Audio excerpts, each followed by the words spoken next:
Already impressive welcome speech. Chess Kumble, Chess Kumble ഞാൻ സ്വാമിയെ ആദ്യം പരിചയപ്പെടുന്ന സമയത്ത് ചോദിച്ചു ഇപ്പൊ ചെസ് അറിഞ്ഞില്ല വളരെ യൂണീക്ക് ആയിട്ടുള്ള ഒരു വേർഡാണ് ആ വേർഡിന് brings some positivity or some thoughts. നമ്മൾ ആലോചിക്കുന്നത് എന്താണ് ചെസ് കമ്പിൾ അതിനെക്കുറിച്ചൊക്കെ വിശദീകരിക്കാനാണ് അടുത്ത ഒരു ഉദ്യമം. അതിനു മുൻപ് വൈദ്യമാർക്ക് ഒരു പ്രത്യേക നന്ദിയുള്ളത് 3:25 വരെയാണ് സമയം കൊടുത്തിരുന്നത് വെൽക്കം സ്പീച്ചിൽ. 3:23 ആയപ്പോ കറക്റ്റ് വെൽക്കം സ്പീച്ച് അവസാനിപ്പിച്ചത് വൈദ്യമാർക്ക്. അടുത്തത് ചെസ് കമ്പിൾ എന്താണെന്നുള്ള ഇൻട്രൊഡക്ഷൻ. ഇവിടെ ഇരിക്കുന്ന എല്ലാവരും തന്നെ ഈ ഹാള് വിട്ട് പോകുന്നതിന് മുമ്പ് ഇനി ഒരു സംശയം ഉണ്ടാവാൻ പാടില്ല, എന്താണ് ചെസ് കമ്പിൾ. അതുകൊണ്ട് തന്നെ ഒരല്പം സമയം അതിനെടുത്തേക്കാം. അതിന് യോഗ്യമായിട്ടുള്ള ഒരാൾ തന്നെയാണ് കൊണ്ടുവരുന്നത്. ചെസ് കമ്പിൾ വന്നപ്പോ ചെസ് കമ്പിൾ മുന്നോട്ട് വയ്ക്കുന്ന ആശയങ്ങളിൽ പ്രമുഖമായിട്ടുള്ള മുദ്രാവാക്യത്തിലൊക്കെ പ്രമുഖമായിട്ടുള്ളതാണ് പോസിറ്റിവിറ്റി എന്നുള്ള ഒരു സംഭവം. പോസിറ്റിവിറ്റിയുടെ ഒരു മകുടോദാഹരണം എന്ന് പറയാവുന്ന ഒരു വ്യക്തിയാണ് അദ്ദേഹം. ഒരു വില്ലേജ് ഓഫീസറാണ്, വെങ്കടങ്ങ വില്ലേജിന്റെ വില്ലേജ് ഓഫീസറായിട്ട് വർക്ക് ചെയ്യുന്നു എന്നുള്ളതിനേക്കാളുപരി എനിക്ക് നേരിട്ടറിയാവുന്നതിൽ ചെസ് കമ്പിളിൽ വന്നതിന് ശേഷം ഒരു ട്രാൻസ്ഫോർമേഷൻ എന്ന് പറയാവുന്ന വലിയൊരളവ് വരെ ആ ഒരു ലെവലിലേക്ക് എത്തിയ അദ്ദേഹത്തെ ഞാൻ കൂടുതൽ ആഭരണങ്ങൾ അണിയിക്കാതെ തന്നെ ഹൃദയത്തിന്റെ ഭാഷയിൽ സ്വാഗതം ചെയ്യുന്നു. അദ്ദേഹത്തിന്റെ duty introduction of Chess Kumble International. With all due respect, let me welcome our Priya Ma'am, Karmayogi Priya Ma'am, please come.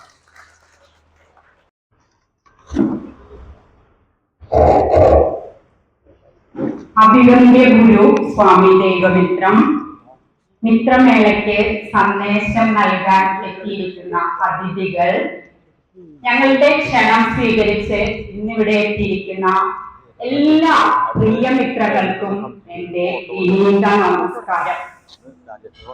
മിത്രമേള എന്ന ഈ ചടങ്ങ് ഇവിടെ സംഘടിപ്പിച്ചിരിക്കുന്നത് ചെസ് കമ്പിൾ ഇന്റർനാഷണൽ എന്ന സംഘടനയാണ്. ഈ സംഘടനയെ കുറിച്ചും ചെസ് കമ്പിളിനെ കുറിച്ചും ഒരു ലഘു വിവരണം നൽകുവാൻ ഞാൻ ഉദ്ദേശിക്കുകയാണ്. ചെസ് കമ്പിൾ ഇന്റർനാഷണൽ എന്നത് എങ്ങണ്ടിയൂരിലെ പുളിക്കക്കടവിൽ പ്രവർത്തിച്ചു വരുന്ന ഒരു ശാസ്ത്രോന്മുഖ മതേതര സാമൂഹ്യ ആത്മീയ സംഘടനയാണ്. കാലത്തിന്റെ ഒരു വലിയ ആവശ്യം നിറവേറ്റുക എന്ന ദൗത്യത്തിന് ചുക്കാൻ പിടിക്കാനുള്ള അർഹത നേടി ഏങ്ങണ്ടിയൂരിലെത്തിയ സ്വാമി ദൈവമിത്രമാണ് ഈ സംഘടനയുടെ സ്ഥാപകനും മുഖ്യ ഉപദേശകനും. കേരളത്തിലെ തൃശൂർ ജില്ലയിൽ ഒരു ചെസ് കമ്പിൾ, അതായത് സംയോജിത ജീവിതോർജ പരിപാലന കേന്ദ്രം, integrated life energies management centre സ്ഥാപിക്കുക എന്നതാണ് ഈ സംഘടനയുടെ പ്രധാന കർത്തവ്യം. ചെസ് കമ്പിൾ എന്നത് ചർച്ച്, മോസ്ക്, ടെമ്പിൾ എന്നീ പദങ്ങളുടെ ഒരു സമന്വയമാണ്. ഐക്യത്തിന്റെ പ്രതീകമായാണ് ഈ പദം ഉപയോഗിച്ചിരിക്കുന്നത്. ഇന്ന് ഇത്തരത്തിൽ ഒരു ചെസ് കമ്പിൾ ഈ ലോകത്ത് നിലവിലില്ല. ചെസ് കമ്പിൾ എന്നത് ഒരു നിർമ്മിതിയാണ്, ഒരു സ്ട്രക്ചർ ഉണ്ട് അതിന്. പക്ഷെ അതൊരു ആരാധനാലയമല്ല. മനുഷ്യ ശരീരത്തിലെ പലതായ സൂക്ഷ്മതല ഊർജങ്ങളെ ഏകീകരിക്കാൻ സഹായിക്കുന്ന സംയോജിത ജീവിതോർജ പരിപാലന കേന്ദ്രമാണിത്. മാറുന്ന കാലം മനുഷ്യനിലും ചില മാറ്റങ്ങൾ ആവശ്യപ്പെടുന്നു. അതിനു വേണ്ടിയുള്ളതാണ് ചെസ് കമ്പിൾ. ഈ യുഗത്തിലെ ആദ്യത്തെ ചെസ് കമ്പിളാണ് നാം യാഥാർത്ഥ്യമാക്കാൻ പോകുന്നത്. കഴിഞ്ഞുപോയ യുഗങ്ങളിലെല്ലാം ചെസ് കമ്പിളുകൾ ഉണ്ടായിരുന്നു എന്ന് പറയപ്പെടുന്നു. എന്നാൽ വളരെയേറെ പഴക്കം ചെന്ന അവയുടെ ചരിത്രം ഇന്ന് നമുക്ക് ലഭ്യമല്ല തന്നെ. ഏതൊരു മതവിശ്വാസിക്കും ചെസ് കമ്പിൾ ഉപയോഗിക്കാം. ജാതി, മത, വർഗ, വർണ്ണ, ലിംഗ, ദേശ, ഭാഷ, വിഭാഗീയതകൾക്കെല്ലാം അതീതമാണ് ചെസ് കമ്പിൾ. 24 മണിക്കൂർ എന്നത് നമ്മെ സംബന്ധിച്ച് സമയത്തിന്റെ ഒരു ചെറിയ യൂണിറ്റ് ആണ് അല്ലെ, ഒരു ദിവസം. അതുപോലെ തന്നെ 24,000 വർഷങ്ങളെ ഉൾക്കൊള്ളുന്ന യുഗചക്രത്തിന്റെ ഭാഗമായും കാലം സഞ്ചരിക്കുന്നു. കലിയുഗമാണിതെന്നൊക്കെ നമ്മൾ കേട്ടിട്ടുണ്ട്. ആ കലിയുഗം അഥവാ ഇരുണ്ട യുഗം പിന്നിട്ട് ശാസ്ത്രയുഗത്തിലാണ് നമ്മളിപ്പോ എത്തി നിൽക്കുന്നത്. ശാസ്ത്രയുഗത്തിൽ 326-ാമത്തെ വർഷമാണിത്.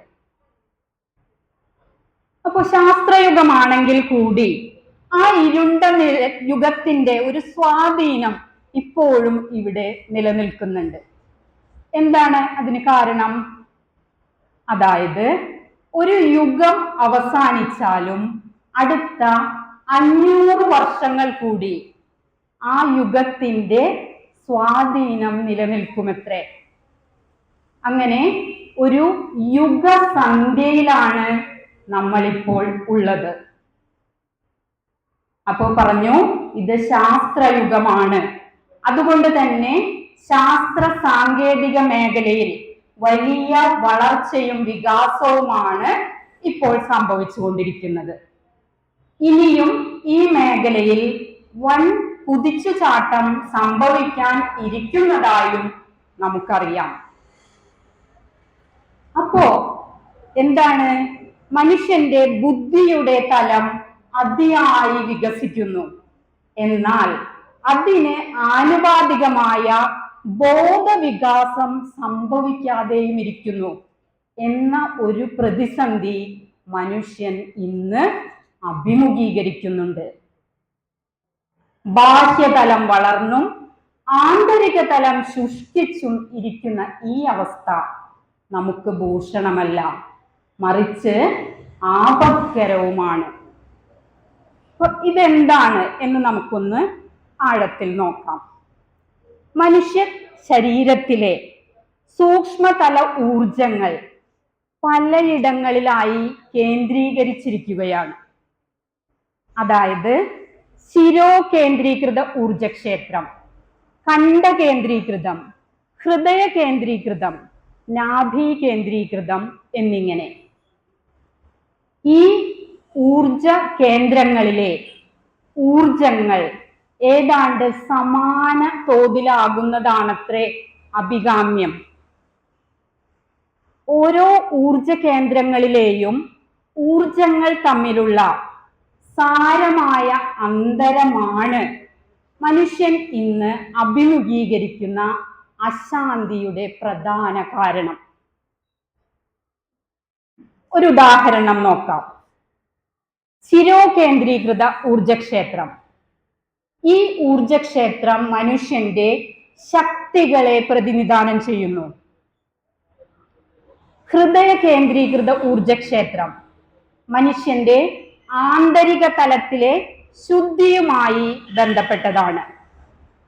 അപ്പോൾ ഒരു വ്യക്തിക്ക് ശിരോ കേന്ദ്രീകൃത ഊർജക്ഷേത്രത്തിൽ ആവശ്യത്തിന് ഊർജമുണ്ട്.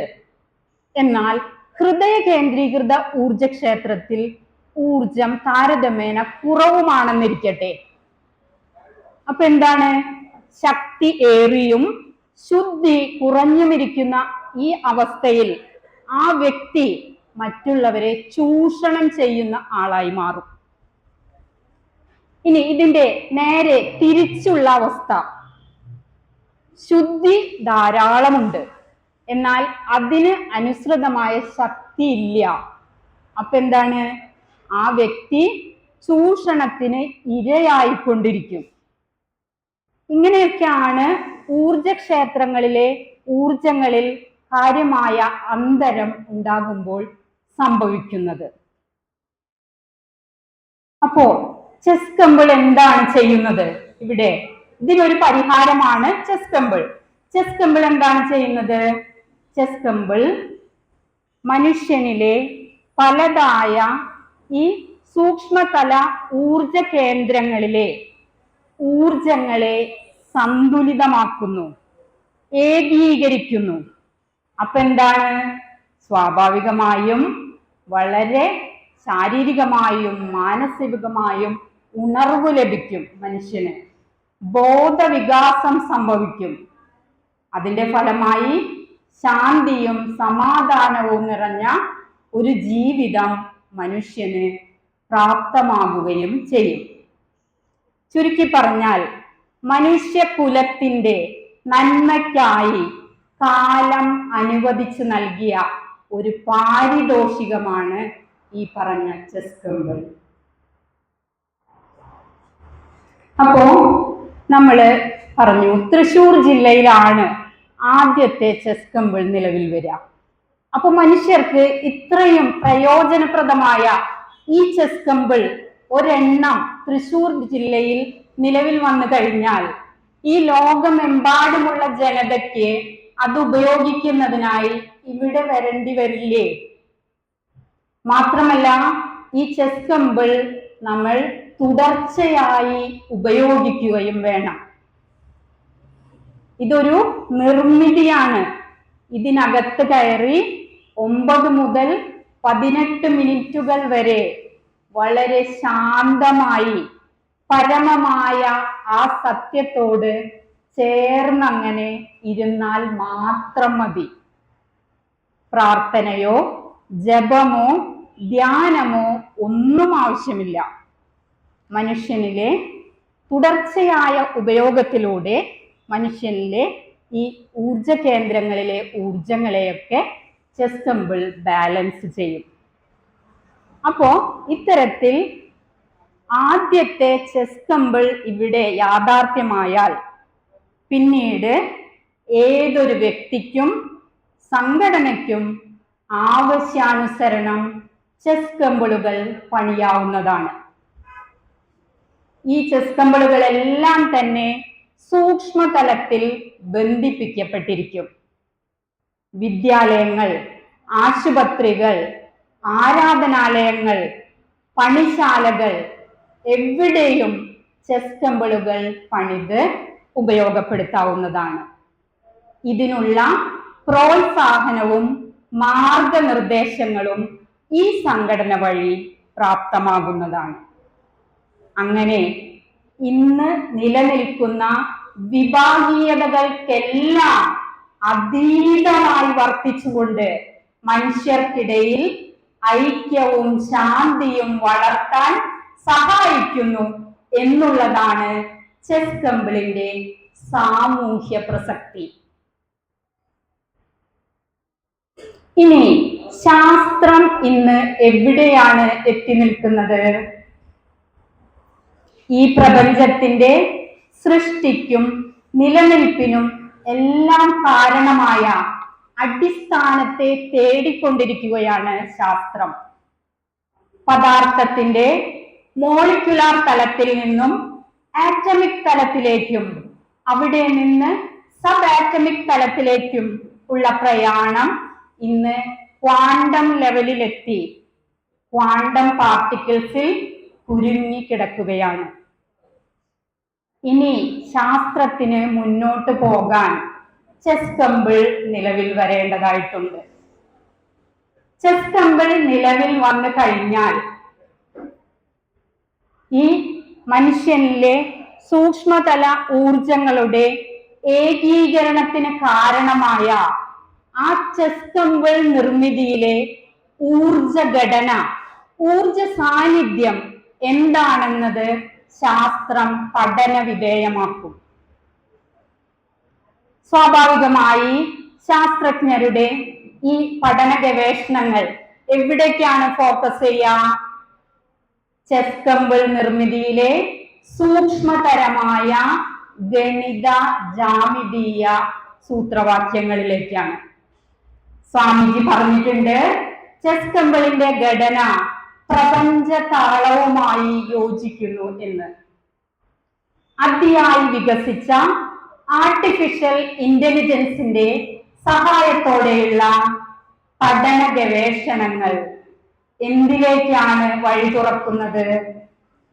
സർവ ബ്രഹ്മാണ്ടത്തിലും നിറഞ്ഞു നിൽക്കുന്ന മനുഷ്യ മനസ്സിന്റെ ഘടനയ്ക്കും സ്വഭാവത്തിനുമെല്ലാം കാരണമായ ശുദ്ധമായ ജീവിതോർജം, പ്യുവർ ലൈഫ് എനർജിയെ തിരിച്ചറിയുന്നതിൽ കൊണ്ടുചെന്നെത്തിക്കും. ഒരു 14-15 വർഷങ്ങൾക്കകം ഫണ്ടമെന്റൽ ലെവൽ ഓഫ് സയൻസ് എന്ന ശാസ്ത്രശാഖ തന്നെ ആരംഭിക്കുമെന്നാണ് സ്വാമി പറയുന്നത്. ഏതൊന്നാണോ ഈ പ്രപഞ്ചത്തിന്റെ അടിസ്ഥാനമായിട്ടുള്ളത് അതിനെ തിരിച്ചറിഞ്ഞു കഴിഞ്ഞാൽ നമുക്ക് പിന്നെ എന്താണ് വേണ്ടത്? യഥാർത്ഥ ശാസ്ത്രയുഗം അവിടെ ആരംഭിക്കുകയായി.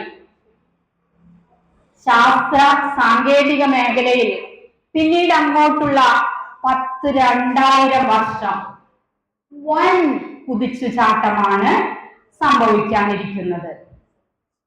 ഇതാണ് ശാസ്ത്ര മേഖലയിൽ ചെസ് ടെമ്പിൾ ചെലുത്താൻ പോകുന്ന സ്വാധീനം. ഈ സംഘടനയുടെ അടിസ്ഥാന ഗ്രന്ഥമായ ട്രൂത്ത് ഓഫ് ദ ട്രൂത്ത്, സത്യത്തിന്റെ സത്യത്തിൽ, ചെസ് ടെമ്പിൾ നിർമ്മിതിയുടെ ഗണിത ജാമിതീയ നിർദ്ദേശങ്ങൾ രേഖപ്പെടുത്തപ്പെട്ടിട്ടുണ്ട്. ഇവയുടെ അടിസ്ഥാനത്തിൽ തൃശൂർ ജില്ലയിൽ അനുയോജ്യമായ ഒരു വിശാലമായ ഭൂപ്രദേശത്ത് ചെസ് ടെമ്പിൾ യാഥാർത്ഥ്യമാകും. ഈ സംഘടനയുടെ സ്ഥാപകനും മാർഗദർശിയുമായ സ്വാമി ദൈവമിത്രം ഒരു തികഞ്ഞ സന്യാസിയും കർമ്മയോഗിയുമാണ്. എന്നാൽ അദ്ദേഹം ഇരുണ്ട യുഗത്തിലെ സന്യാസിയല്ല. ഇന്നത്തെ ശാസ്ത്രയുഗത്തിന് അനുയോജ്യമായ രീതികളാണ് അദ്ദേഹം അനുവർത്തിക്കുന്നത്.